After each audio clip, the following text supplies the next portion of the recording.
to Catching Up. I'm your host, Abigail Weiss. Malik Battle, Charleston Southern transfer. I'm a junior, my first year at Coppin. You know what I'm saying? Trying to see it's going to be up this year. My name is Christian Sutton, also first year at Coppin. Spent 4 years at American and transferred here, so real excited about the season. Should be a fun one. Nice. 2 ATL heads. Just transferred up in here, 2 Division I transfers. Just want to talk basketball with you guys. And before we kind of get into a little bit about the season, just tell me a little bit about what it's like having that Georgia ATL in your DNA as basketball players. What were some of the principles that you guys grew up hooping like? Just straight dog, you can explain it a little bit. I mean, like it's a dog eat dog world in Atlanta. Like you can't be passive. Like they sense any fears or any kind of hesitancy, like you're gonna get towed up. So in Atlanta, you gotta have this dog mindset. Right. In Atlanta, it's straight hoops down there, so the skill is there by itself, but just the mental part of just wanting it more than your other opponent or being more hungry. That's just how Atlanta is. You know, you gotta fight for yours and then go get it. In Atlanta, we just however your personality is, it come out through how you play. You know what I'm saying? However, you are just on off the court. When you get on the court, your real personality is just. You never had to do too much. Yeah. I feel natural, yeah. Atlanta, it gives you that swag. However you play, it's you bring a little flash to it. How do you see fear? It's like an energy to me. Yeah. It's like an energy. You can kind of I don't know. You can just feel the energy of somebody's spirit. There's probably big scrappiness and hustle type of demeanor that you guys have to play with. Definitely. Skill is secondary. How hard you play and the mentality you have, that's before skill.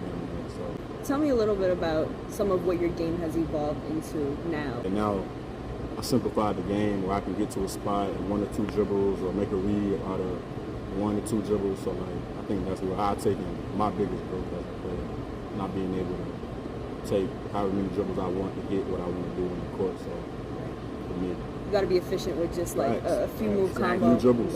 Right. Exactly. So in college, definitely today you have to be efficient with your moves.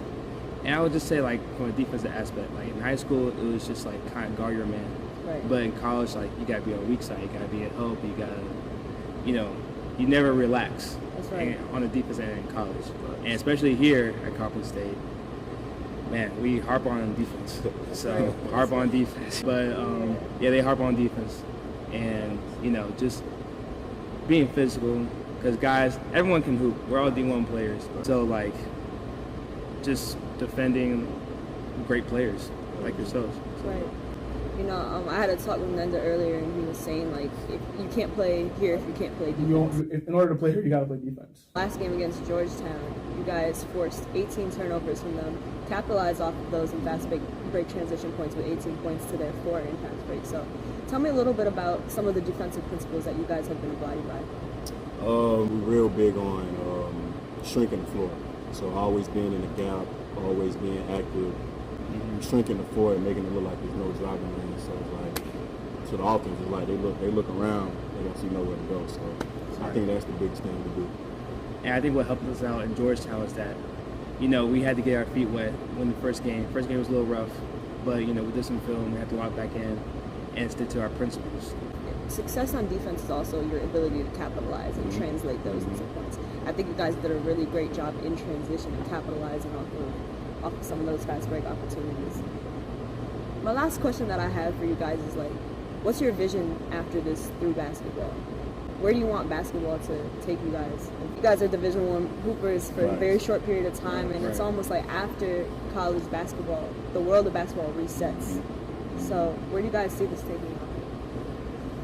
Well, I want basketball to take me to the highest level, professionally, to be honest. And I want basketball to mold me and just to be a better person, just someone of higher character.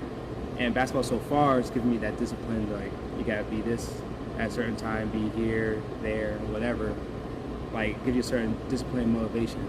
So I hope that carries over, to life after basketball, where I don't have the ball motivate me. I just have that same principles that basketball gave me and carry over to my next transition. I mean, for me, I just, like you said, I just want to milk it for as long as I can. Like, take it as far as it want to take me.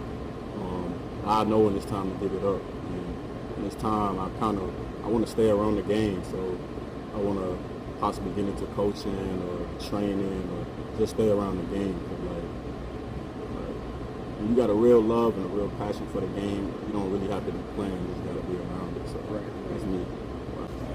Well, guys, thank you so much for taking the time out your workout and talking, catching up. Christian, Sutton, and Malik battle. Guys, stay tuned, catching up in future episodes.